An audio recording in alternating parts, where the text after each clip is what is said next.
Welcome to BRK news. So కొత్త virus వచ్చింది. అదే HMPV virus, human metapneumo virus.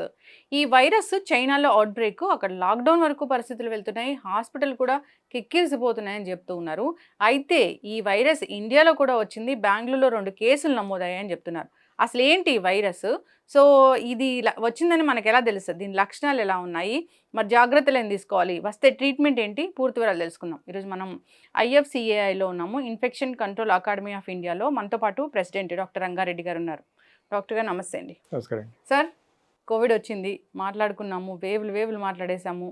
5 ఏళ్ల తర్వాత కొత్త వైరస్ వచ్చింది, అది కూడా చైనాలోనే. మళ్ళీ ఎందుకు వైరస్లన్నీ చైనాలోనే వస్తున్నాయి? ఏంటి హెచ్ఎంపీవీ వైరస్, హ్యూమన్ మెటాన్యూమా వైరస్ అంటున్నారు, అసలు ఏంటిది? మొదటగా నేను చెప్పాలనుకుంది ఏంటంటే ఇది కొత్త వైరస్ కాదు.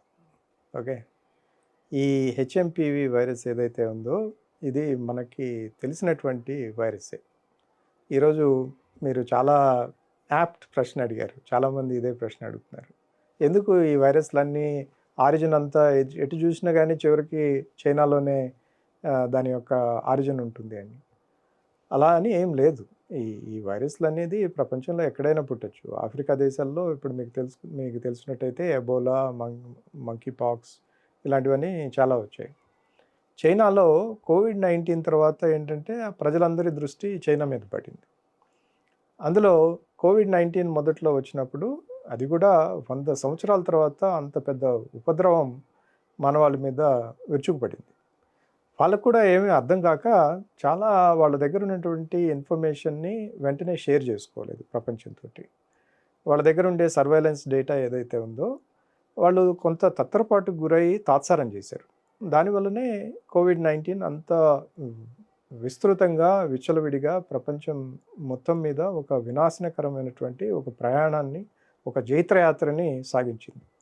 దాని పరిణామమే ఆల్మోస్ట్ 7 మిలియన్లు అంటే 70 లక్షల పైచిలకు ప్రాణాలు కోల్పోయారు.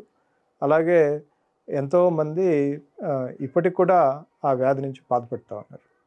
కాబట్టి అన్నీ చైనాలోంచే వస్తున్నాయే అనేది కూడా కరెక్ట్ కాదు. ఓకే, బట్ మీరు చెప్పిన దానిలో ఒక పాయింట్ అయితే డెఫినెట్గా చెప్పుకోవాలి.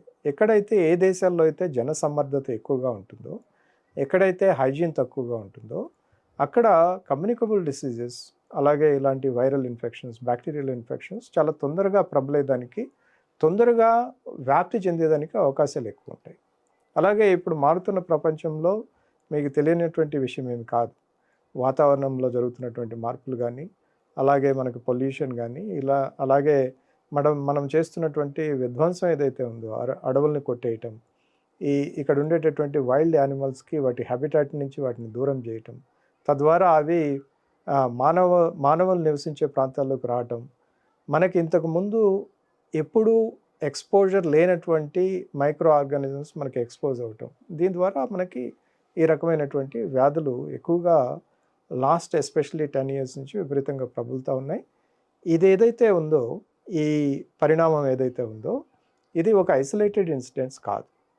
ఇక రాబోయే కాలంలో మనకి ఇలాంటి infections, outbreaks, epidemics, pandemics అనేది ఒక సాధారణమైనటువంటి విషయంగా మారబోతూ ఉంది. ఎందుకంటే నేను ఇందాక చెప్పినటువంటి పలు కారణాల వల్ల. ఇక చైనా నుంచి ఏదైనా ఇట్లాంటి ఒక న్యూస్ వచ్చింది అనగానే అందరం బెంబేలెత్తిపోవటం సహజం. ఎందుకంటే మనకి గత స్మృతులు ఇంకా చాలా ఫ్రెష్గా ఉన్నాయి మన అందరి మదిలో. అప్పుడు జరిగినటువంటి ప్రాబ్లమ్స్ ఏదైతే ఉన్నాయో, మన కుటుంబాలు, మన చుట్టుపక్కల వాళ్ళు, మన దేశం, మన ప్రపంచం ఎదుర్కొన్నటువంటి సమస్యలన్నీ మనకి పదిలంగా మనసులో స్థిరంగా ఉన్నాయి ఇప్పటికీ. కాబట్టి చైనా అనగానే భయం ఉండటం సాధారణం. కానీ ఇప్పుడు మనం చూసుకోవాల్సింది ఏంటంటే ఫ్యాక్ట్స్. మొదట సోషల్ మీడియాలో విపరీతమైనటువంటి ఒక హైప్ క్రియేట్ అయింది ఈరోజు.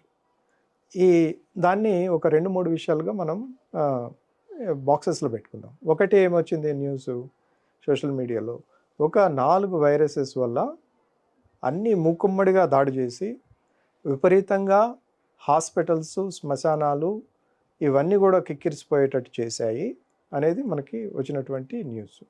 ఆ 4 వైరసెస్ ఏంటి? ఒకటి మీరు ఇంతకుముందు చెప్పినట్టు హెచ్ఎంపివి అనేది ఒకటి, అలాగే ఇన్ఫ్లుయెన్జా ఏ, అలాగే మైకోప్లాజ్మా నిమోనియా, అలాగే కోవిడ్-19. సో ఫస్ట్గా నేను చెప్పదలుచుకుంది ఏంటంటే ఇవేవి కూడా నావెల్ వైరసెస్ కాదు. అంటే ఈ రోజు పుట్టుకొచ్చినటువంటి వైరసెస్ కాదు. ఇవి ఎప్పటి నుంచో ప్రపంచం మొత్తం సర్క్యులేట్ అవుతూ ఉన్నాయి. ప్రపంచంలో more than half of the population వీటితోటి ఎక్స్పోజ్ అయ్యి ఏదర్ వాళ్ళకి ఆ ఇన్ఫెక్షన్ రావటమో, వచ్చి పోవటమో, లేకపోతే ఇప్పుడు వచ్చి ఉండటమో ఏదో ఒకటి జరుగుతూనే ఉంది. ఎస్పెషల్లీ మనం కనుక ఈ సీజన్ కనుక చూసుకునేటట్టయితే ఎప్పుడైతే మనకి శీతాకాలం వస్తుందో, ఈ శీతాకాలంలో ఈ అప్పర్ రెస్పిరేటరీ ట్రాక్ట్ ఇన్ఫెక్షన్స్, ఇలాంటి వైరల్ ఇన్ఫెక్షన్స్ అనేవి సర్వసాధారణం, మనందరికీ తెలిసినటువంటి విషయం. ఈరోజు ర్యాండమ్గా మన కుటుంబాల్లో ఎవరినైనా పోయి చూసినా కానీ వాళ్ళల్లో ఒక 10 మంది కుటుంబ సభ్యులు ఉంటే ఎవరికో ఒకళ్ళకో ఎదురుకో ఈ సీజన్లో జలుబో, దగ్గో, ముక్కు గారటమో రావటం అనేది చాలా సాధారణమైనటువంటి విషయం.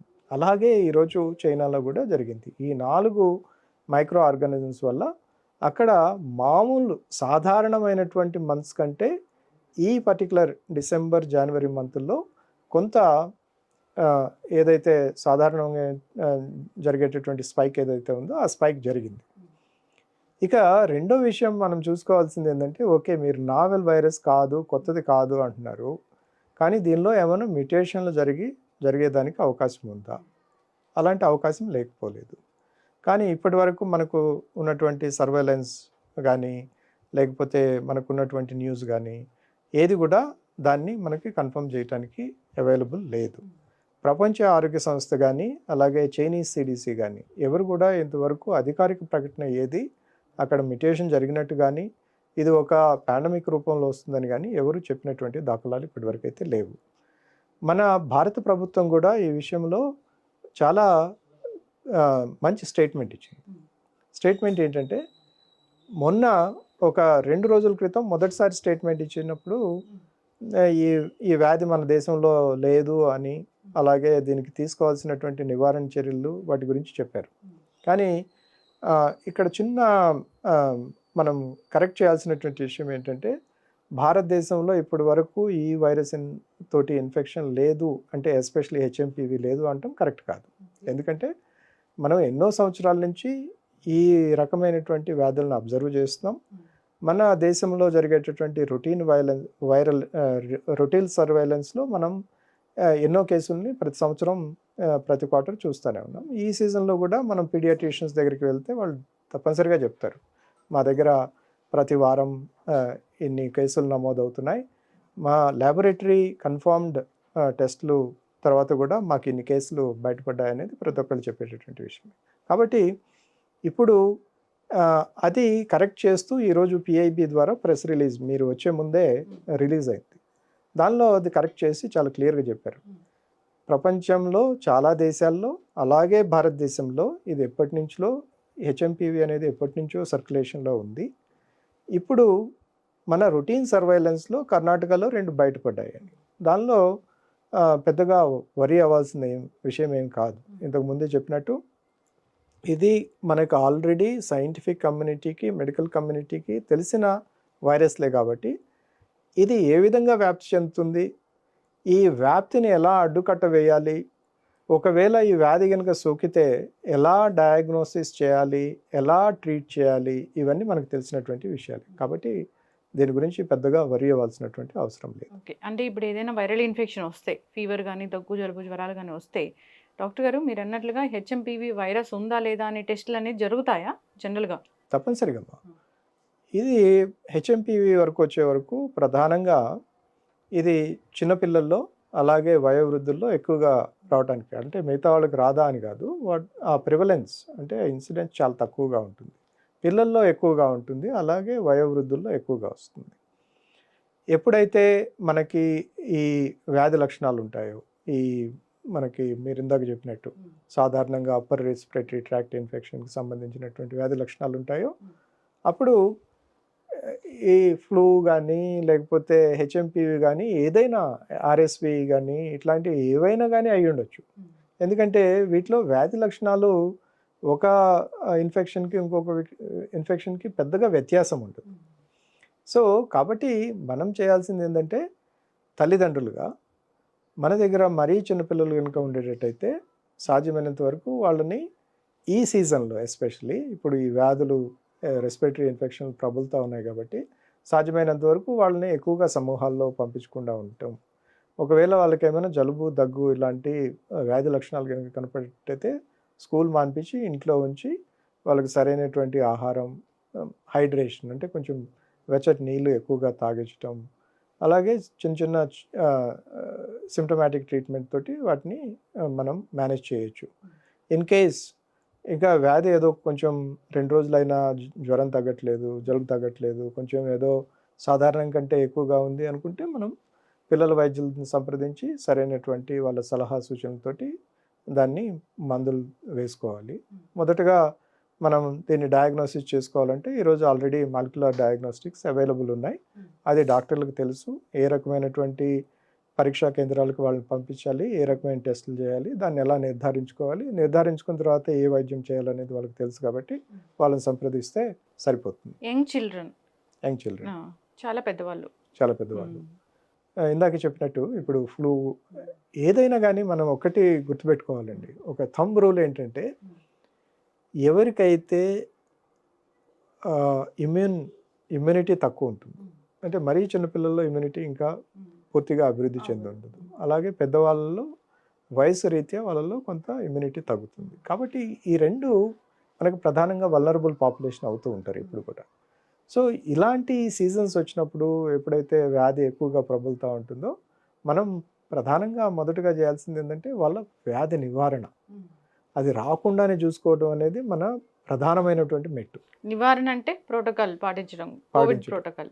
ఎస్, నేను కోవిడ్ ప్రోటోకాల్ అన్నా అంటే ప్రజల్లో కోవిడ్ ప్రోటోకాల్ తెలుసు కాబట్టి మీరు ఆ విధంగా అంటున్నారు. ఈ రెస్పిరేటరీ ఇన్ఫెక్షన్స్కి సంబంధించినటువంటి నివారణ చర్యలు అది ఏంటి? సాధారణంగా ఈ వైరల్ ఇన్ఫెక్షన్స్ కానీ బ్యాక్టీరియల్ ఇన్ఫెక్షన్స్ కానీ ఏ విధంగా సోకుతాయి? మనకి 2 ప్రధానమైనటువంటి వ్యాప్తి మార్గాలు. ఒక మార్గం ఏంటి? మనం తుమ్మినప్పుడు లేకపోతే దగ్గినప్పుడు వచ్చేటటువంటి తుంపర్లు ఏదైతే ఉంటాయో దాని ద్వారా ఆ వైరస్ వేరే వాళ్ళ నాసికా రంధ్రాల్లోకి ప్రవేశించటమో, లేకపోతే అక్కడ ఉండేటటువంటి టేబుల్ మీదో, ఫ్లోర్ మీదో, లేకపోతే వస్తువుల మీద పట్టమో, అది ఇంకొకళ్ళు దాన్ని పట్టుకున్నప్పుడు తద్వారా ఆ వైరస్ వాళ్ళకి వాళ్ళ శరీరంలోకి వ్యాప్తి చెందటం జరుగుతూ ఉంటుంది. ఇంకొకటి ఏంటంటే ఎయిర్ బార్న్ అంటాం. ఎయిర్ బార్న్ అంటే మామూలుగా ఇందాక చెప్పుకుంది డ్రాప్లెట్, అంటే ఈ తుంపర్ల ద్వారా. ఈ ఎయిర్ బార్న్ అంటే ఏంటి? చాలా ఫైన్ వైరసెస్, చాలా కాలం అవి ఎయిర్లోనే ఉంటాయి. ఒక్కోసారి మనం గట్టిగా మాట్లాడినప్పుడు కానీ అలాంటప్పుడు కూడా ఇవి మన నోటి ద్వారా బయటకు వచ్చేసి తద్వారా అవి అలానే ఎయిర్లో ఉండి వేరే వాళ్ళు ఆ గాలి పీల్చుకున్నప్పుడు వాళ్ళకి వచ్చేదానికి అవకాశం ఉంటుంది. సో వీటికి నివారణ అనేది చాలా చిన్న చిట్కాలతోటి మనం బయటపడవచ్చు. ఒకటి, ఒకవేళ ఎయిర్ బార్న్ కానీ లేకపోతే మనం చాలా జనసమర్థమైన ప్రదేశాల్లో ఉన్నాం, అక్కడ ఎవరో తుమ్ముతున్నారు, దగ్గుతున్నారు, మాస్క్ పెట్టుకోవటం ఫస్ట్. రెండోది, మనం ఎక్కడికి బయటికి పోయినా వెనక్కి వచ్చినా కానీ వెంటనే మన చేతులను శుభ్రపరచుకోవటం సాధ్యమైనంత ఎక్కువ సార్లు, ఎస్పెషల్లీ ఇట్లాంటి సీజన్లో.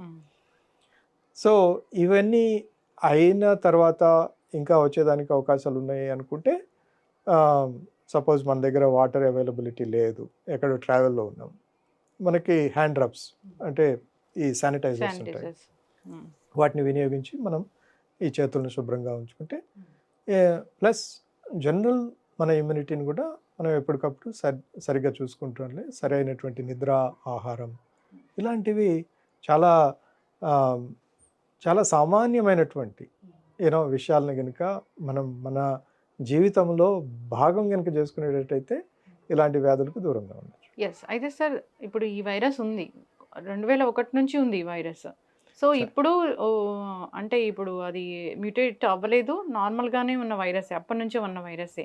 కానీ ఎందుకు చైనాలో అంతగా 2001 నుంచి ఉన్న వైరస్ ఇప్పుడు ఎందుకు మరి అంతగా ప్రబలిపోయింది? అలా అంటానికి మనకు ఆధారాలు ఏం లేవు. నేను ఇందాక చెప్పినట్టు ఇది ఒక సీజన్, ఈ వింటర్ అనేది ఒక సీజన్, దీనిలో సాధారణంగానే స్పైక్ ఉంటుంది. మనం మామూలుగా మిగతా సీజన్లో జలుబు ఇట్లాంటివి తక్కువగా ఉంటాయి, మన కుటుంబాల్లో మనం చూస్తూనే ఉంటాం కదా.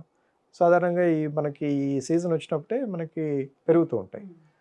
ఎందుకంటే ఈ వైరసెస్ తర్వాత ఈ బ్యాక్టీరియా అవన్నీ ఎప్పటికీ మన చుట్టూనే ఉంటాయి, రైట్?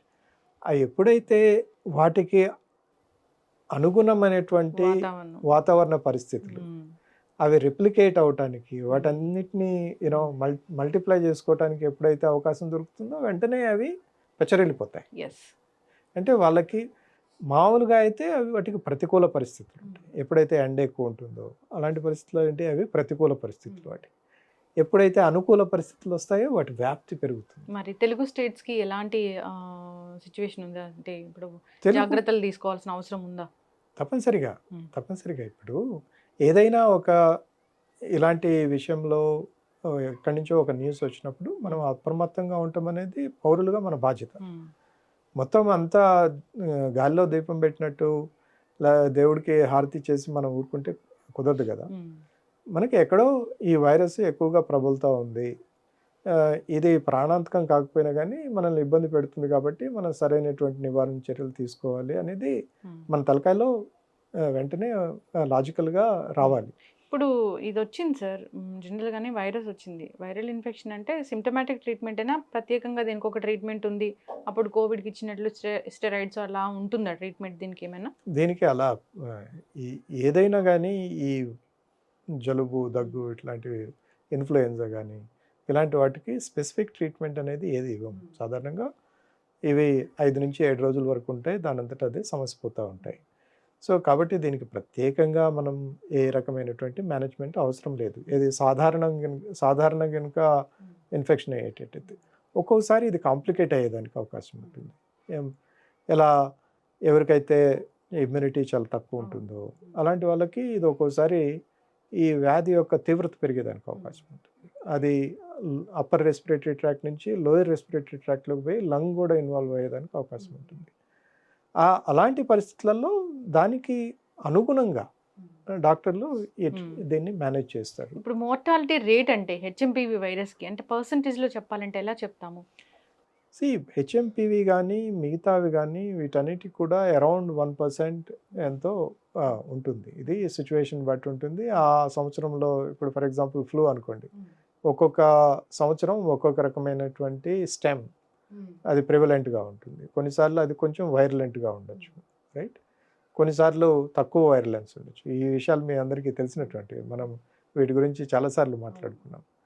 ట్రాన్స్మిసిబిలిటీ, విరులెన్స్ అనేది 2 ప్రధానమైనటువంటి విషయాలు మనం మాట్లాడుకున్నాం ఎప్పుడు కూడా. విరులెన్స్ అంటే ఏంటి? ఎప్పుడైతే ఆ పర్టికులర్ వైరస్ వల్ల మనకి ఎక్కువ వ్యాధి లక్షణాలు ఎక్కువగా డ్యామేజ్ జరుగుతుందో దాన్ని మనం ఎక్కువ వైరలెంట్గా ఉందంటాం. ఎప్పుడైతే అలా వచ్చేసి సోకి ఇలా 2-3 రోజులు ఇబ్బంది పెట్టి జలుబు దగ్గు వచ్చి కొంచెం కండరాల నొప్పులు కొంచెం జ్వరం వచ్చేసి వెళ్ళిపోతుందో దాన్ని తేలికపాటి ఇన్ఫెక్షన్ అంట. సో సాధారణంగా ఇవన్నీ కూడా మామూలుగా సాధారణమైనటువంటి ఇమ్యూనిటీ కలిగిన వాళ్ళందరిలో కూడా ఇవి తేలికపాటి ఇన్ఫెక్షన్ కానీ వచ్చి వెళ్ళిపోతూ ఉంటాయి. కాబట్టి నేను అనుకోవటం మనం దీని గురించి పెద్దగా ఆలోచించాల్సినట్టు పాండమిక్ లాగా అవుతుంది, మళ్ళీ లాక్డౌన్ వస్తుంది, అలాంటి పరిస్థితులు అయితే ఏం ఉండకపోవచ్చు అంటారా? 99.9% అంటే ఇలాంటి స్టేట్మెంట్ ఇవ్వటం అనేది కొంచెం జాగ్రత్తగా ఆలోచించేవాళ్ళు కానీ బట్ స్టిల్ నేను ప్రజల కోసం చెప్పేది ఏంటంటే ఇది కోవిడ్-19 లాగా నావెల్ ఇన్ఫెక్షన్ కాదు. అంటే మనకి తెలియనటువంటి ఇన్ఫెక్షన్ కాదు. దీని యొక్క మూలాలు ఏంటి, ఇది ఎలా వ్యాప్తి చెందుతుంది, దీన్ని ఎలా మనం డయాగ్నోస్ చేయాలి, దీన్ని ఎలా మేనేజ్ చేయాలి, ఈ విషయాలన్నీ మన డాక్టర్లకు బ్రహ్మాండంగా తెలుసు. కాబట్టి ఇదేదో ఒక పెద్ద పాండమిక్ రూపంలో జరుగుతుంది అనేటటువంటి అవకాశం చాలా చాలా తక్కువగా ఉంది. అంటే చాలా నెగ్లిజిబుల్గా ఉంది. నేను ఈ విషయం ఎందుకు చెప్తానంటే మనకు ప్రపంచ ఆరోగ్య సంస్థ ఒక pandemic potential micro organism list ఒకటి తయారు చేసింది చాలా కాలం క్రితమే. దానిలో ఇవేవి కూడా కాదు, ఎందుకంటే కోవిడ్-19 ఆల్రెడీ వచ్చిపోయింది. మైకోప్లాజ్మా ఆల్రెడీ ఎప్పటి నుంచో సర్క్యులేషన్లో ఉంది. అలాగే మనం ఇప్పుడు అనుకుంటున్నటువంటి హెచ్ఎంపీవి. ఒకే ఒకటి ఏంటంటే ఈ జూనోటిక్ ఇన్ఫెక్షన్స్లో ఎస్పెషలీ ఇన్ఫ్లుయెన్జా అది చాలా క్విక్గా మ్యుటేట్ అవుతూ ఉంటుంది. అంటే దాన్ని రూపాంతరం చెందుతూ ఉంటుంది. అలా రూపాంతరం చెందినప్పుడు దాని వైరలెన్స్ కానీ దాని ట్రాన్స్మిషన్ కానీ పెరిగేదానికి ఉంది. కాబట్టి దాన్ని మాత్రం మన ప్రపంచ ఆరోగ్య సంస్థ పాండమిక్ పొటెన్షియల్ లిస్ట్లో పెట్టింది. కానీ ఇప్పుడు ఉండేటటువంటి పరిస్థితులలో అలాంటి అవకాశాలు ఇది ఒక ఎపిడమిక్ గాను ఒక పాండమిక్ గాను ఆ, మారబోతుంది అనే దానికి మనకి ఇప్పటివరకు అయితే సైంటిఫిక్గా నిర్ధారించుకోగలిగేటువంటి పరిస్థితి అయితే లేదు. ఎస్. అయితే సార్ చైనాలో ఉంది వైరస్. చైనా నుంచి ఎవరో ట్రావెల్ చేసి ఇక్కడికి వచ్చి దాన్ని మళ్ళీ మనకి ఇచ్చారు అన్నది కాదు. ఆల్రెడీ ఈ వైరస్ అనేది ఉంది. 2001 నుంచే ఉంది. సో ఇక్కడిక్కడే ఉంది ఈ వైరస్. ఆ లక్షణాలు కనిపించినప్పుడు దాన్ని టెస్ట్ చేస్తే అది కనిపిస్తూ ఉంటుంది. సో చైనా నుంచి కొత్తగా ఇది రాలేదు. భయపడాల్సిన పని అయితే లేదు. మీరు చెప్పినట్లుగా ప్రోటోకాల్ అనేది ఉంది. ఆ నిబంధనలు పాటించాలి. మాస్క్ అనేది కంపల్సరీ, గుంపుల్లో వెళ్ళకూడదు. సో శానిటైజేషన్ అనేది చాలా ఇంపార్టెంట్. యంగ్ చిల్డ్రన్ని కాపాడుకోవాలి. సో ఓల్డర్ అడల్ట్ని ఎలాగో మనము ప్రొటెక్ట్ చేసుకోవాల్సిన అవసరం ఉంటుంది. ఎవరికైతే ఇమ్యూనిటీ తక్కువగా ఉంటుందో వాళ్ళు జాగ్రత్తలు అయితే తీసుకోవాలి. తప్పనిసరిగా అమ్మా, మీరు చెప్పింది చాలా కరెక్ట్. ఇప్పుడు ఏదైతే వార్తలు వస్తున్నాయో వాటన్నిటినీ నమ్మకండి మీరు. ఎందుకంటే first case of HMPV detected అనో, మొదటి హెచ్ఎంపీవీ కేసు కర్ణాటకలో వచ్చిందనో, ఇవన్నీ సత్యదూరమైనటువంటి విషయాలు. ఎందుకంటే ఇది మొదటిది కాదు. ఇప్పుడు కర్ణాటకలో వచ్చినటువంటి కేసు ఇది మొదటిది కాదు, ఇది చివరిది కాదు. హెచ్ఎంపీవీకి ఇప్పటివరకే కొన్ని వందలు వేల కేసులు ప్రతి సంవత్సరం నమోదవుతానే ఉన్నాయి. ఇక రాబోయే కాలంలో కూడా ఇది సర్క్యులేషన్లోనే ఉంటుంది కాబట్టి నమోదవుతాయి. కాకపోతే దీని యొక్క తీవ్రత అంతా ఉండదు కాబట్టి భయపడాల్సినటువంటి అవసరం లేదు. ఖచ్చితంగా సార్, చాలా చక్కగా చెప్పారు. అందరు జాగ్రత్తలు అయితే తీసుకోవాలని కోరుకుంటున్నామండి. చక్కటి ఇన్ఫర్మేషన్. ధన్యవాదాలు. ధన్యవాదాలు.